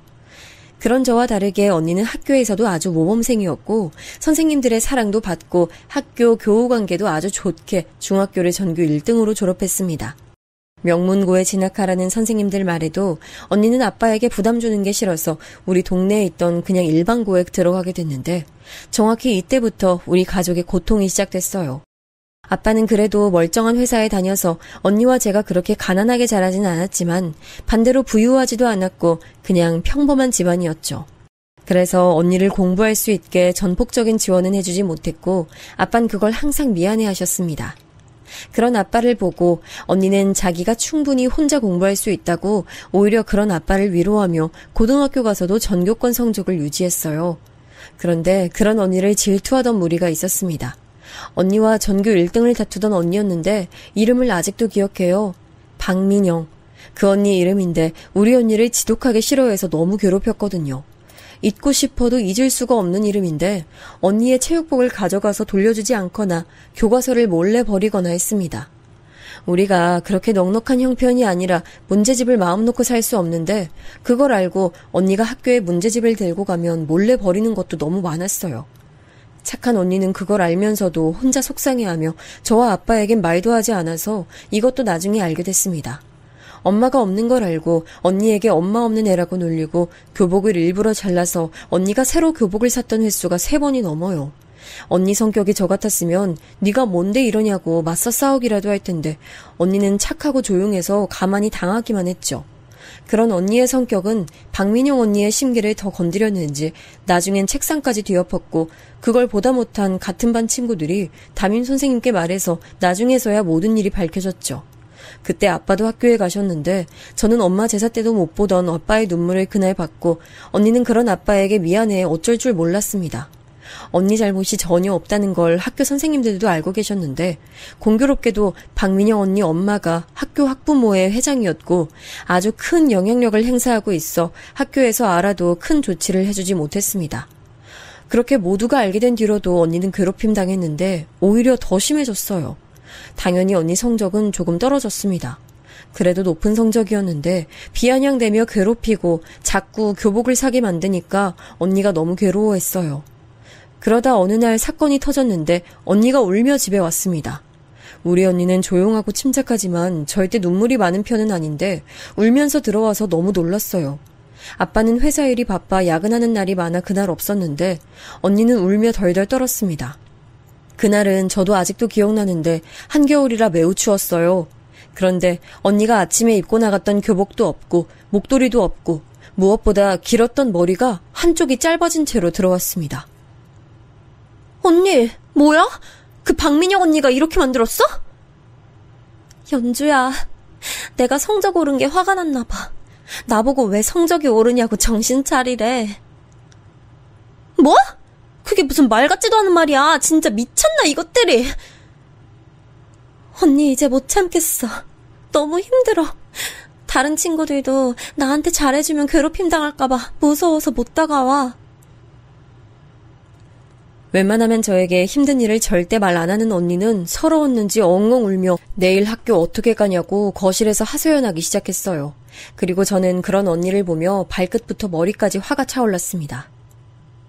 언니 앞장서. 당장 나와. 걔들 어딨어? 연주야, 그러지 마. 내가 안 괜찮아. 당장 일어나. 아니, 당하고만 있으면 어떡해. 저는 이러지 말라는 언니를 데리고 억지로 밖으로 나와서 무작정 그 언니들이 있는 곳으로 찾아갔습니다. 빨간 미끄럼틀이 있던 놀이터에서 우리 언니 교복 재킷을 들고 있던 박민영 언니가 보였어요. 저는 그냥 무작정 가서 교복을 빼앗고 그 언니 머리채를 잡았습니다. 그리고 그냥 바닥을 뒹굴며 제가 할 수 있는 한 최대한으로 때렸어요. 언니가 저를 옆에서 울며 말려도 들은 척도 하지 않고 그냥 무작정 팼습니다. 그 이후로 어떻게 됐냐고요? 경찰서에 잡혀갔어요. 가서 저는 당당하게 우리 언니가 저 언니들한테 먼저 괴롭힘 당했으니 피해자는 우리 언니라고 말했고 중학교 선생님부터 언니가 다니던 학교의 선생님들까지 죄다 경찰서에 오게 됐습니다. 아빠도 회사에서 일하다 달려오고 그 박민영 언니 엄마도 오고 난리가 아니었어요. 엄마 없는 거 이렇게 티내니? 넌 어린애가 무슨 언니들을 때려? 아줌마 딸은 엄마 있어도 우리 언니 괴롭히잖아요. 저는 적어도 엄마 없어도 그렇게 친구들 이유 없이 안 괴롭히는데요? 뭐? 이게 어디서 말대꾸야? 뭐요? 아줌마 딸한테나 뭐라 하세요. 못 배운 거 당신 딸이잖아. 거기 그만하세요, 아줌마, 학생! 경찰 아저씨가 말릴 정도로 경찰서에서도 저는 절대 지지 않고 맞섰습니다. 그 이후로 우리 언니를 건드는 사람이 없었다면 해피엔딩이겠지만 전혀 그러지 않았어요. 언니는 박민영 언니의 엄마 입김 때문에 학교를 더 다니는 게 전보다 힘들었습니다. 언니는 결국 제 발로 자퇴까지 하게 됐는데 제가 울며 저 때문에 그런 거냐 물었더니 언니는 오히려 저를 위로했어요. 우리 연주 덕분에 언니가 그래도 한 방 제대로 먹이고 자퇴하는 건데? 너 없었으면 언니는 억울해서 잠도 못 잤을 거야. 아빠도 제가 언니들을 가서 때렸던 걸 혼내지 않았고 언니는 비록 자퇴하게 됐어도 자기는 걱정하지 말라고 했어요. 사실 학교에 계속 다니는 게 진짜 힘들었던 터라 제가 그렇게 행동하지 않았어도 자퇴하게 됐을 거라고 언니는 저와 아빠에게 말했습니다. 저때 놀이터 바닥을 뒹구느라 제 팔에 돌멩이가 박혀 아주 깊은 상처가 생겼었는데 그 상처는 아직도 지워지지 않네요. 그날 당시에는 너무 화나서 상처가 난 줄도 몰랐는데 아빠가 그걸 보고 박민영 언니 엄마에게 내 새끼 팔 보라고 달려들어 경찰서에서 쫓겨났거든요. 아빠는 남들이 뭐라 해도 우리끼리는 서로 이렇게 뭉쳐야 한다고 저한테 잘했다고 칭찬을 해주셨습니다. 무튼 그 사건으로 인해 언니는 자퇴하고 저는 고등학교를 우리 동네가 아닌 다른 동네로 가게 됐어요. 언니가 다니던 학교는 선생님들 시선 때문에 가지 못했고 옆에 있는 학교에 입학했는데 입학하자마자 아빠가 발령이 나서 서울로 이사 갔습니다. 덕분에 우리는 서울에서 새로운 시작을 하게 됐는데 지역을 떠나니 언니도 그동안 불안했던 감정이 해소되어 훨씬 마음이 편안해졌는지 적응도 잘했어요. 서울이라 검정고시 학원도 많아 제가 학교 갈 때 언니는 학원으로 가서 공부했고 금방 검정고시를 딸 수 있었죠. 바로 대학 준비를 해서 무려 초등학교 교사가 될 수 있는 교대에 진학한 언니는 제가 이유를 물어봤었어요. 그러자 언닌 교사가 돼서 자기처럼 부모가 없거나 왕따당하는 학생을 도와주고 싶다 말해서 이유조차 우리 언니답다고 제가 말했던 기억이 나네요. 중학교 때까지는 공부하는 담을 쌓아 친구들과 놀기 바빴던 저는 오히려 제가 위에 말했던 사건을 겪으며 공부를 잘해야겠다고 생각하게 됐네요. 그래서 서울에 와서는 정신 차리고 열심히 공부하기 시작했습니다. 다행히 언니가 공부를 매우 잘해서 언제든 모르는 게 있으면 물어볼 수 있는 사람이 있었고 저는 언니 도움을 매우 많이 받았어요. 남들은 학원 다니고 과외 선생님을 집으로 데려왔지만 그럴 필요도 없었죠. 그렇게 언니에게 과외받으며 서울에 있는 대학교에 입학할 수 있었습니다. 제가 학교에 가게 됐다고 하자 고향 친구들은 매우 놀라워했는데 그 반응이 재밌어서 소식을 알리며 얼마나 웃었나 몰라요. 대학 입학을 앞두고 제가 했던 가장 첫 번째 일은 무려 성형이었습니다. 쌍꺼풀이 진하게 있는 아빠와 언니와 달리 저는 무쌍이라 아빠를 졸라 쌍꺼풀 수술을 하게 됐어요. 아빠는 제 눈이 엄마 눈과 똑같다며 아주 예쁘니까 성형 절대 하지 말라고 했지만 제 완고한 눈빛을 보고 허락해 주셨죠. 그렇게 성형까지 하고 저는 대학에 들어가서 아주 열심히 놀았어요. 학교 생활을 열심히 하며 장학금 타서 다니던 언니와 달리 저는 노느라 집에 들어가지도 않았습니다. 언니는 대학을 다니며 한 번도 휴학하지 않고 졸업해서 임용고시도 한 번에 합격해서 바로 어린 나이에 선생님이 됐습니다. 그리고 첫 발령난 학교에서 형부를 만났는데 형부 보고 저는 소름이 돋았어요. 이유는 그냥 남자 언니였거든요. 성격이 둘 다 똑같았는데 너무 착해서 결혼 준비를 하다 무리하게 결제해도 그러려니 하는 걸 보고 속이 터져서 제가 대신 백화점에 가서 따져줬습니다. 아빠는 우리 언니가 엄마가 안 계시니 형부네 집안에서 반대할까 걱정했는데 형부 부모님은 오히려 그런 환경에서도 잘 자란 언니가 너무 대견하다고 반기셨어요. 언니의 첫 남자친구가 형부였던 것과 달리 저는 대학을 다니며 남자친구를 10명도 넘게 만났습니다. 대학을 누구보다 즐기던 저는 쉴 새 없이 노느라 학점도 챙기지 않았는데 그 점에 대해선 후회가 전혀 없어요. 그래도 대학 간판이 좋아 졸업하고 바로 취업도 했는데 누구나 아는 중견기업에 들어갈 수 있었습니다. 비록 학점은 좋지 않아도 활발한 제 성격을 면접에서 보여드렸더니 좋아하셨어요. 그래서 그렇게 들어간 회사에서 저는 지금 남편을 만날 수 있었습니다. 남편은 우리 팀에 있던 제 사수였는데 제가 입사하던 첫날 저에게 첫눈에 빠졌다고 하더라고요. 저도 남편의 겉모습이 마음에 들어서 만나게 됐는데 생각보다 남편은 더 다정하고 섬세한 사람이었습니다. 그리고 놀랐던 점은 바로 남편 고향이 제 고향과 같았다는 점입니다. 고향에 대한 기억이 좋은 기억만 있는 게 아니라 주춤하기도 했지만 그래도 같은 동네에서 자랐다는 사실은 우리를 더 가깝게 만들어줬죠. 다행히 남편이 저보다 1살 많아 언니와도 저와도 같은 학년이 아니었고 남고를 나와서 그 사건은 모르더라고요. 그냥 에라 모르겠다 생각하고 시부모님 보러 가기 전에 그 사건을 말했더니 박장대소하며 제게 대단하다고 해줬습니다. 자기 진짜 대단하다. 어린 나이에 고등학교 언니들한테 그러기 쉽지 않잖아. 그냥 그때는 눈에 뵈는 게 없었어. 감히 우리 언니를 자꾸 괴롭히는 게 너무 싫었지. 시부모님 뵈러 갔을 때 다행히 두 분은 제 성격이 마음에 든다고 결혼 허락을 바로 해주셨어요. 워낙 밝고 특히 어른들에게 먼저 잘 다가가는 터라 가자마자 애교를 부렸더니 특히 시아버지가 너무 좋아하셨습니다. 언니가 있던 저와 달리 남편은 남동생이 하나 있었는데 저보다 1살 어린 도련님이었죠. 서울에서 대학 나왔던 남편과 달리 도련님은 우리 고향 옆에 있던 광역시 대학을 나왔습니다. 우리 집에서도 아빠와 언니는 우리 남편을 마음에 들어했는데 제가 형부 성격이 언니와 똑같아서 놀랐었던 만큼 언니는 제 남편을 보고 남자 이연주라고 하더라고요. 양가 반대 없이 우리는 결혼 준비를 순조롭게 하고 직장 옆에 신혼집을 얻게 됐습니다. 언니와 제가 둘 다 결혼하니까 집에는 아빠가 혼자 계셨는데 그래도 언니도 저도 서울에서 직장을 다녀서 아빠를 자주 뵈러 갔어요. 결혼했으니 각자 남편도 데리고 갔는데 덕분에 언니와 제가 둘 다 집에 가면 집이 굉장히 북적거렸습니다. 제가 장난스럽게 아빠에게 재혼 생각은 없냐고 물어보면 아빠는 됐다고 했죠. 남편과 저는 신혼생활을 매우 재밌게 보냈는데 둘 다 해외여행이 취미라 여기저기 많이 다녔어요. 그러다 보니 자연스럽게 아기를 가지는 계획도 뒤로 미뤘습니다. 언니와 형부는 결혼하고 바로 아이를 가져서 낳았는데 조카는 딸이었습니다.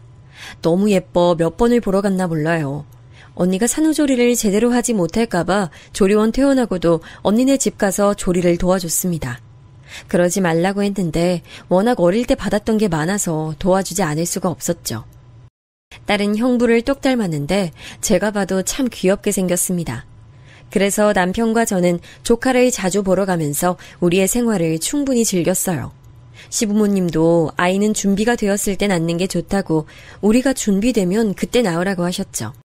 근데 그렇게 남편과 행복하게 해외여행도 즐기며 회사에 다니고 있었는데 저는 퇴사를 하게 되는 사건이 발생했습니다. 너무 황당했는데 억울해서 사연이라도 말해보자면 저는 사내연애로 결혼해서 직장에서 이미 우리가 부부라는 건 다 알고 있었어요. 특히 같은 팀이라 더 유명했는데 새로운 신입사원이 제 남편에게 호감을 표현했어요. 사람들이 다 우리 남편 유부남이라고 말했는데 전혀 개의치 않고 당돌하게 들이대는 모습을 보고 저는 또 가만히 있지 못했습니다. 처음엔 당연히 좋게 말했는데 2번이나 말해도 남편에게 밤에 전화하고 자꾸 말을 걸더라고요. 속으로 이연주 정신 차려, 여긴 학교가 아니고 회사야 되뇌었지만 거슬리는 건 막을 수 없었습니다. 남편은 자기가 할 수 있는 만큼 최대한 선을 그었고 절대 그런 성격이 아닌데 일부러 사람들 앞에서 부부라는 것을 다 티냈는데 그 신입사원은 여전히 들이댔어요. 언제는 제가 대신 전화를 받아서 최대한 좋게 말한 적도 있어요. 지원씨, 이 사람 유부남이에요. 저 모르는 거 아니죠? 저 이대리예요. 우리 다 얼굴 보는 사이인데 그만해요. 지금 그런 행동 뒤에서 말 얼마나 나오는지 알아요? 그런데 신입은 멈추지 않았고 오히려 더 심하게 들이대기 시작했어요. 아무리 회사에서 눈치를 주고 그러지 말라고 해도 뻔뻔하게 들이대는 모습을 보고 결국 저는 제 성격대로 그 신입에게 가서 미쳤냐고 한 소리를 크게 퍼부었고 바로 사직서를 냈습니다. 중학생 때처럼 머리채 잡고 바닥에 뒹굴 순 없었지만 그래도 남의 남편에게 뭐 하는 거냐고 따지며 정신 차리라고 쩌렁쩌렁하게 한 소리 했죠. 황당했던 건 제가 그렇게 뭐라고 하니까 신입사원은 사랑이 죄냐고 오히려 따지더라고요. 아니, 이 대리가 왜 퇴사해? 지원 씨가 나간다니까 그냥 좀 버텨. 몇 주 지나면 사람들 다 까먹을 거야. 팀장님은 제가 퇴사한다니까 말렸는데 안 그래도 사내 연애가 사내 부부로 되고 일하는 게 불편하다고 생각했던 터라 아쉬움 없이 퇴사할 수 있었어요. 그리고 바로 이직하려고 알아보고 있었는데 남편은 제게 그동안 쉬지 않고 회사 생활을 했으니 좀 집에서 쉬는 게 어떠냐고 제안했습니다. 그러면서 조심스럽게 아이 얘기를 꺼내더라고요. 남편의 말을 듣고 저도 아이를 낳고 싶은 마음은 있으니 이때가 기회라고 생각하고 아이를 가질 준비를 시작했습니다. 다행히 아이가 한 번에 찾아와 줬는데 저는 입덧도 전혀 없었고 임신해도 몸이 멀쩡했어요. 병원에서도 저 같은 몸은 축복받았다고 할 정도로 평화로운 임신 기간을 보냈는데 제가 임신했다는 소식을 듣고 시어머니는 직접 오셔서 반찬을 주시고 가셨어요. 제가 다른 건 몰라도 진짜 시댁복은 많은데요. 시부모님은 서울에 오셔도 웬만하면 자고 가지 않으려고 하세요. 아무리 괜찮다 말해도 절대 자고 가지 않고 저 불편할까봐 연락도 잘 안 합니다. 그렇게 저는 아이를 낳았는데 딸이었어요. 언니 자식도 딸이고 제 자식도 딸이라 아빠는 우리 집에 아들 유전자는 없는 것 같다고 웃었죠. 언니는 제가 딸을 낳으니 너무 좋아하며 조카가 입던 옷을 다 물려줬어요. 비싸게 산 유모차도 물려주고 제가 조카한테 해줬던 것처럼 많이 반겨줬죠. 저는 원래 성격이 집에만 있으면 답답해하는 성격이라 고향에도 자주 가서 어렸을 때 친구들 만나며 우리 딸 보여주기도 하고 시댁에서 자고 오기도 했어요. 남편 없이 어떻게 시댁에서 자냐고 신기해하는 사람 많았는데 저는 아무렇지도 않더라고요. 고향 친구들 만나서 퇴사하게 되었던 사연을 얘기해주니 이연주 성격 어디 안 갔다고 깔깔대는 모습을 보며 서울과 지방을 오갔습니다. 그렇게 이직은 하지 않고 아이를 키우고 있었는데 시댁에서 좋은 소식이 들려왔어요. 도련님이 결혼한다는 소식이었습니다. 또래보다 살짝 늦게 결혼하는 터라 남편이 걱정 많았는데 도련님은 우리 고향에서 만난 사람과 결혼하게 됐다고 했어요. 남편과 시댁에 내려가서 도련님과 결혼할 예비 동서를 만나게 됐는데 저는 그 동서를 보고 너무 깜짝 놀랐습니다. 혹시 눈치채신 여러분 계실까요? 네, 바로 예비 동서는 박민용 언니였어요.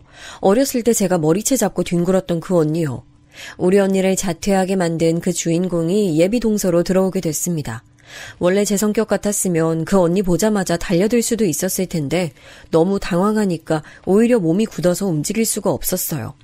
정말 저를 제외한 모든 사람이 웃으며 떠들고 인사하는데 저는 그 모습이 화면 너머로 보는 느낌 들고 이방인처럼 느껴졌습니다.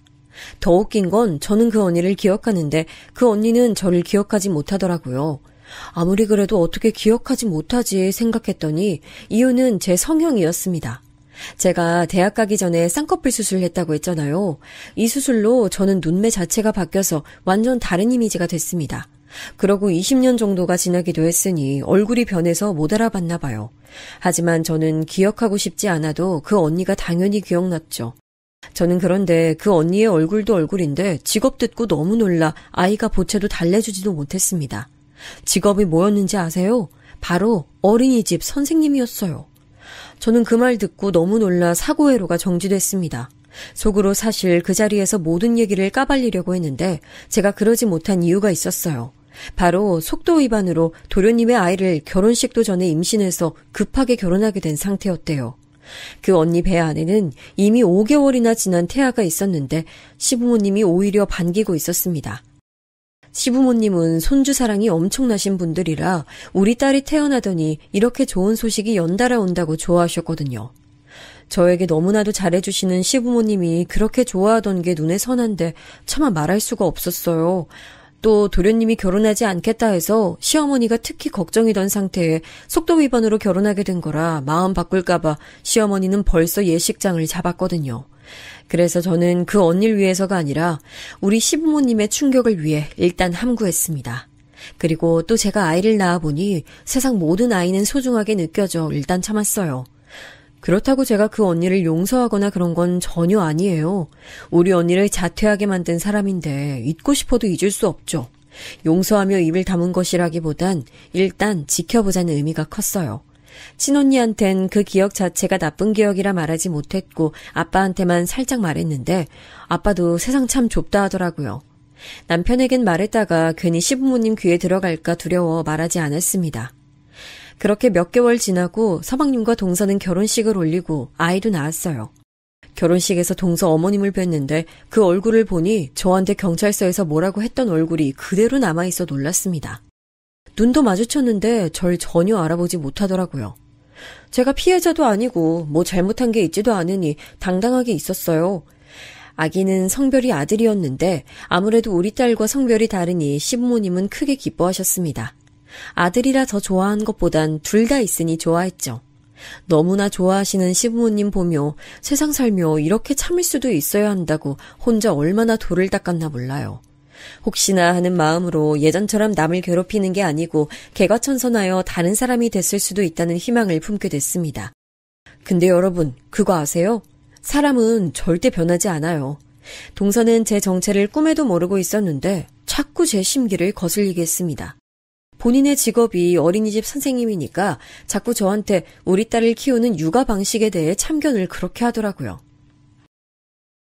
어머 형님, 서연이 저런 행동 초기에 잡아야 돼요. 저러다 큰일로 번지게 될 수도 있어요. 제가 알아서 할 테니까 걱정 마세요. 제 딸이니까 남편이랑 알아서 할 거예요.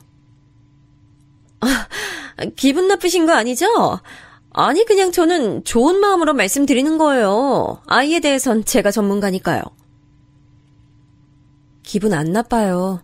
그리고 우리 친언니가 초딩 선생님이라 그런 조언은 이미 많이 받고 있어요.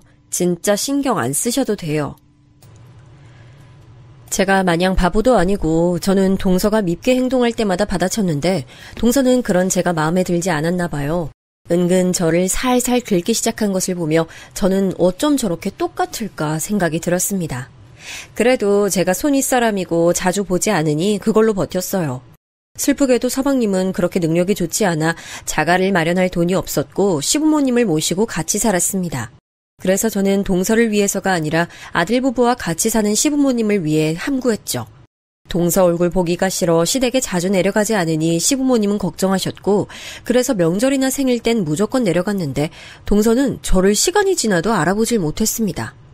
이 웃긴 얘기를 고향 친구들에게 털어놨는데 고향 친구들도 무슨 이런 일이 다 있냐고 놀라워하더라고요. 그러다 사건이 터졌습니다. 그날은 추석이었고 명절이라 남편과 저는 미리 하루 전에 시댁을 내려갔어요.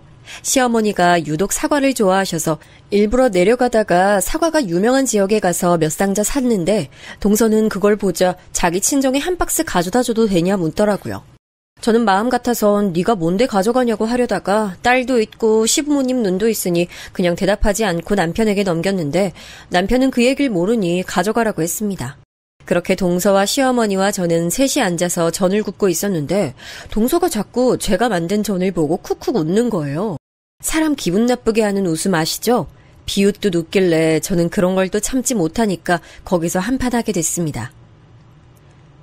왜 자꾸 기분 나쁘게 웃으세요? 네? 아, 기분 나쁘셨어요? 그냥 형님 만드는 거 보니까 우리 어린이집 애들 생각이 나서요.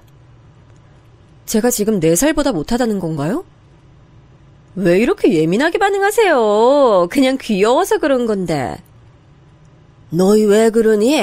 얘, 그래도 첫째가 손윗사람인데 그러지 마라. 보다 못한 시어머니가 중재할 정도로 저도 뾰족하게 나갔던 건 맞아요. 제가 사연을 제보하니까 이런 싸웠던 얘기를 자꾸 하게 되는데 여러분, 저 절대 다른 사람들에겐 이러지 않아요. 오해 말길 바랍니다. 저 친구도 많고 사교성도 좋아서 회사 다닐 때도 어른들이 많이 좋아하셨어요. 다만 상대가 우리 언니를 괴롭혔던 사람이니 저랬던 겁니다. 어쨌든 동서는 끝까지 눈을 동그랗게 뜨고 자기는 억울하다고 하는데 그걸 보고 속으로 지금이라도 말할까 말까 진짜 1000번 고민했어요. 다행히 남편까지 부엌으로 와서 저를 달래주어 꾹 참았습니다. 그리고 아이 영향도 큰데 우리 딸이 보고 있으니까 아무리 참지 않던 저라도 아이 앞에선 참게 되더라고요. 이 얘기를 친구들에게 털어놨더니 친구들은 제 성격상 아예 안 참는 건 무리지 물어봐서 웃었던 기억이 납니다. 그리고 동서는 이전까지는 제 나이에 대해 몰랐다가 이 사건을 계기로 나이를 알게 됐어요.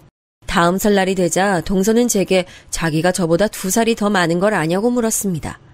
제가 모를 리가 있을까요? 그래서 그냥 간단하게 알고 있다 대답하고 넘겼어요. 그 뒤로도 알게 모르게 신경전이 계속됐는데 시부모님 앞이니까 꾹꾹 참았습니다. 그러다 너무 짜증나서 결국엔 남편에게 동서가 우리 언니를 괴롭혀서 자퇴시킨 그 사람이라는 걸 말하게 됐어요. 남편은 믿을 수가 없다고 소름 돋는다고 말하며 제게 시부모님에게 말할 거냐고 물었습니다. 고민 중이야. 아무래도 알게 되시면 놀라실 것 같은데 요즘 손주들 보는 재미로 사시는 분이라. 그렇게 말해주다니 고마워.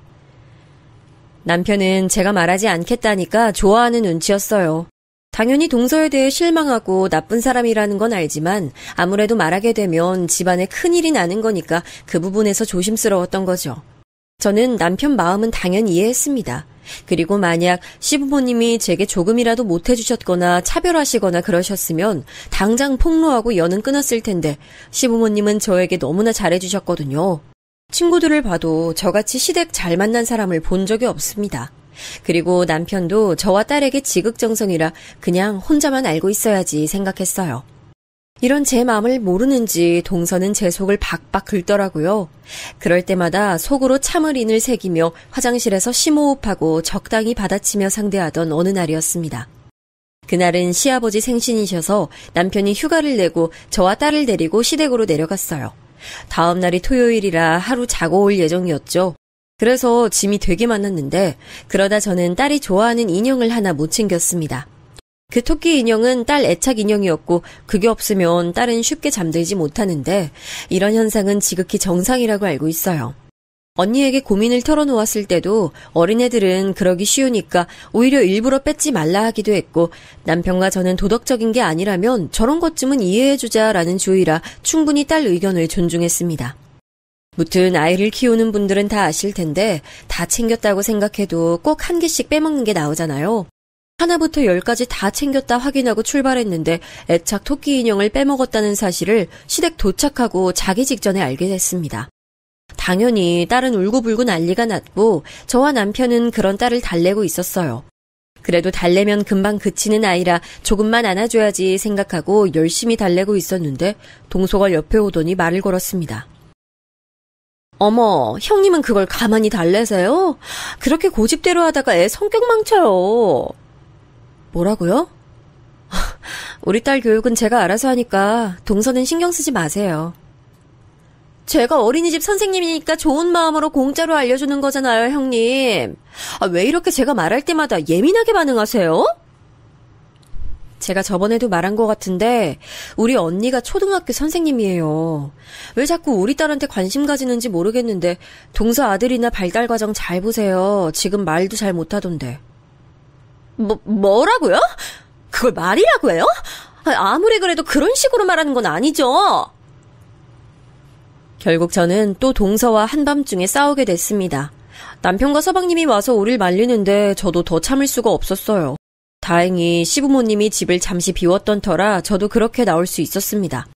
엄마들이 싸우니까 우리 딸과 동서 아들도 덩달아 울음이 터졌고 서방님과 남편이 옆에서 열심히 말려도 끝까지 저는 제 할 말 했어요.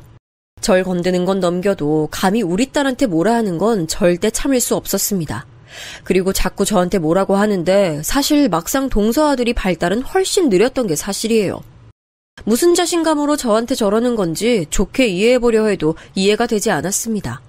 남편이 겨우 저를 말려서 진정하고 씩씩대며 잠들고 일어나서 아무렇지 않게 시어머니가 차려주신 아침을 먹었습니다.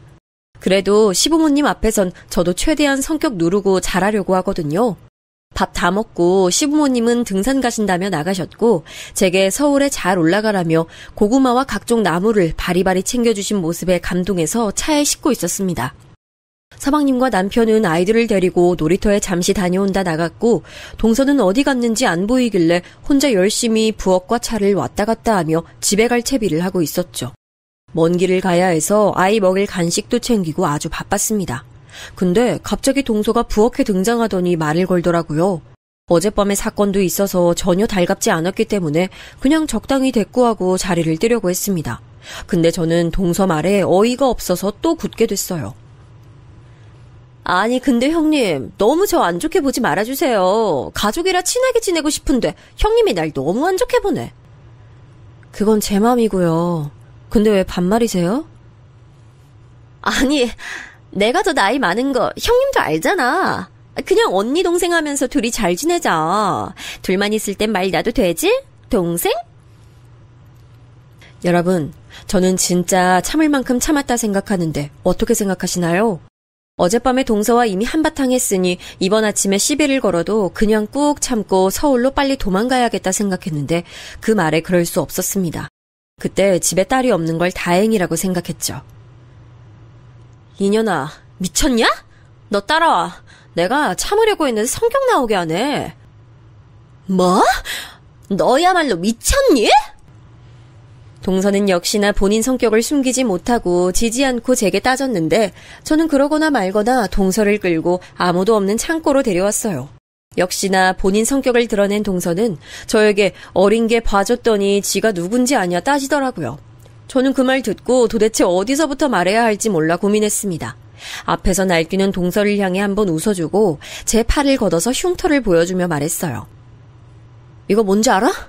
내가 중학생 때 우리 친언니 괴롭히던 년들 찾아가서 머리채 잡고 뒹굴었거든.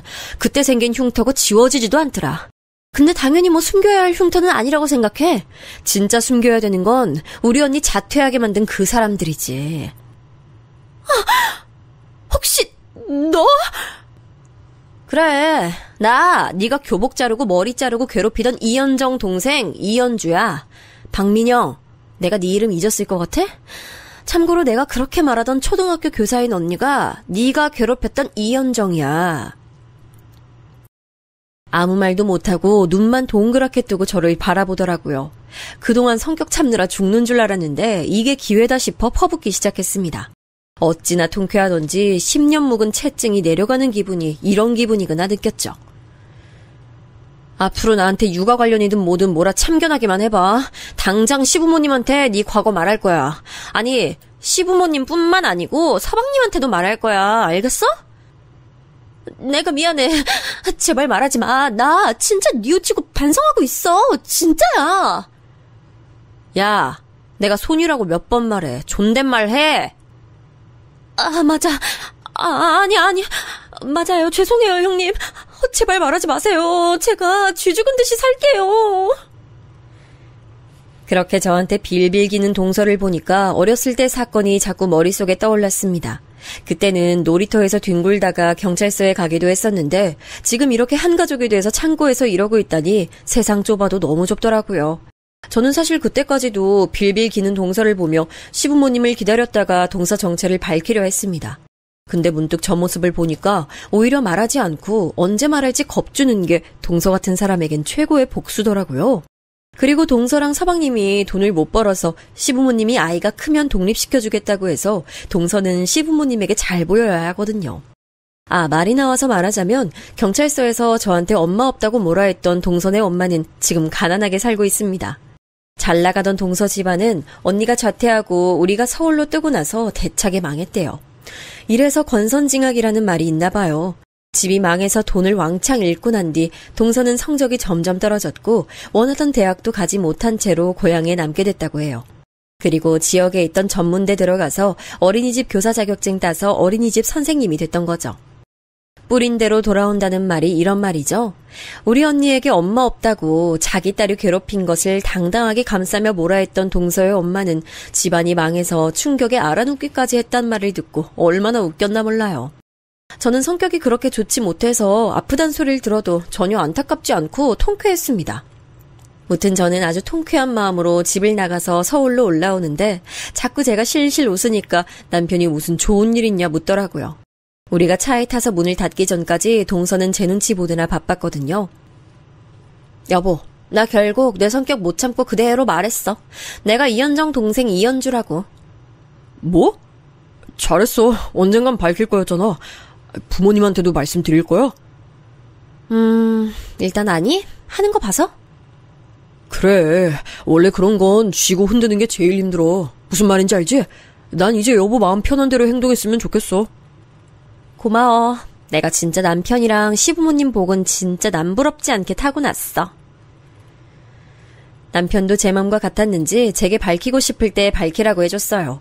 그렇게 저는 한동안 괜히 시댁에 가서 진지한 척 얘기를 꺼내려고 하면 동서는 똥 마려운 강아지처럼 어쩔 줄 몰라 했는데 그게 얼마나 웃겼는지 몰라요. 내가 너무한가 싶다가도 우리 언니가 당했던 걸 생각하면 자꾸 그런 장난을 치게 됐죠. 언니에게도 박민영이 내 동서로 들어왔다고 했더니 착한 언니는 이미 용서했다고 하더라고요. 우리 언니지만 진짜 천사 아닌가요? 물론 제 마음이 편한 대로 행동하라고 하긴 했지만 우리 언니는 자기가 교수가 되면서 다 용서했다고 해요. 언닌 그러면서 저에게 때로는 용서가 최고의 복수가 될 수도 있다고 하던데 저는 언니와 달라서 동서 반응을 즐기고 있죠. 하지만 역시 동서는 그런 상태가 오래 지속되지 못했습니다. 그렇게 2년이 지났는데 2년 동안 동서는 제 눈치 보느라 바빴어요. 하지만 제가 말하지 않으니 또 속이 편해졌는지 은근 뼈있는 말을 하더라고요. 저도 어라 싶어서 말할 타이밍 노리고 있던 와중에 드디어 시부모님이 서방님 부부에게 독립할 돈을 주겠다고 하셨죠. 그날은 설날이라 가족끼리 다 모여있던 날이었어요. 전날에 내려가서 미리 준비하려고 남편하고 정신없던 와중이었습니다. 근데 어머님은 형님한테는 얼마 주셨어요? 어? 첫째 땐 자기들 돈이 더 많았지. 둘 다 탄탄한 기업 다녔잖아. 형님은 결혼할 때 돈을 그래도 좀 들고 왔나 봐요. 그랬지. 그래서 첫째네는 자기들이 알아서 잘 살았어. 동서는 저 몰래 시어머니에게 부엌에서 우리한테 얼마나 지원해줬는지 묻더라고요. 그걸 바로 제가 듣게 됐고 그냥 지나가려 했는데 마지막에 들린 동서의 말에 저는 지나치지 못했습니다. 지금은 아주버님 돈으로 살잖아요. 저는 그래서 나가서 돈이라도 버는데. 에이, 살림 잘하는 애한테 왜 그래? 그러지 마라.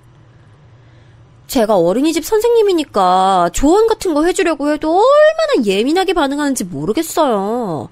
좋은 마음으로 그러는 건데. 자기는 나가서 돈 버는데 제가 집에서 남편 돈으로 편하게 먹고 사는 게 그렇게 안 이꼬웠는지 동서는 시어머니에게 제 험담을 하며 이간질을 시작했죠. 훌륭한 우리 어머니는 절대 넘어가지 않았지만요. 신나게 제 욕을 하는 동서에게 다가갔더니 동서는 눈에 띄게 당황했습니다. 역시 사람은 변하지 않는다고 깨닫고 시어머니에게 태연하게 말을 걸었어요. 어머니, 혹시 기억하세요? 저 이 상처 어떻게 생겼는지요? 왜 우리 언니 괴롭힌 애 때리다가 이렇게 됐다고 했잖아요. 형님! 아유, 깜짝이야. 넌 왜 소리를 질러? 어머님, 그 당사자가 누군지 아세요? 형님, 제가 죄송해요. 그거 동서예요, 어머님. 우리 언니 괴롭힌 사람 이름이 박민영이고 바로 동서가 그 사람이에요. 뭐라고? 그게 정말이야? 말 그대로 제 말에 시댁은 왈칵 뒤집혔습니다. 서방님도 그 사실을 전혀 몰랐었는지 동서에게 진실을 요구했고 결국 동서는 모든 사실을 인정했어요. 시어머니는 무슨 이런 경우가 있냐고 저에게 그동안 참느라 고생했다고 말씀해 주셨습니다. 서방님은 배신감에 몸을 부들거리며 어떻게 그럴 수가 있냐고 하고 집안은 쑥대밭이 됐어요. 밝히지 않고 살 수도 있었던 것을 자기가 자기 무덤을 판 동서는 결국 이혼 얘기까지 나왔습니다. 알고 봤더니 그렇게 참하고 착한 이미지로 보이려고 많이 노력했더라고요. 우리 언니를 괴롭혔던 내용을 구구절절 시부모님 앞에서 말하니 동서는 고개도 못 들었습니다. 시아버지는 그런 동서에게 집을 못 주겠다고 대놓고 말씀하셨고 더해서 꼴도 보기 싫으니 너희 부부는 나가서 살라고 말씀하셨어요. 왜냐하면 시아버지 직업이 고등학교 교사거든요. 교사로 근무하시며 그런 비행 청소년을 누구보다 싫어하셨던 시아버지는 동서의 정체를 알고 말 그대로 내쫓았습니다. 결국 오갈 데 없는 동서는 친정집에 가서 있었는데 열심히 시부모님께 빌고 있나 보더라고요. 시부모님은 지금이라도 말해줘서 고맙다 하셨고 저는 더 통쾌하게 이 사건을 마무리했답니다. 언니에게 말했더니 본인은 용서했지만 그래도 너무 수고 많았다고 역시 동생밖에 없다고 했어요. 저는 뿌듯하게 모든 사실을 털어놓으니 얼마나 마음이 편한지 모르겠네요. 제가 준비한 사연은 여기까지인데 어떻게 들으셨나요? 저는 살면서 이렇게 통쾌한 적이 있었나 싶을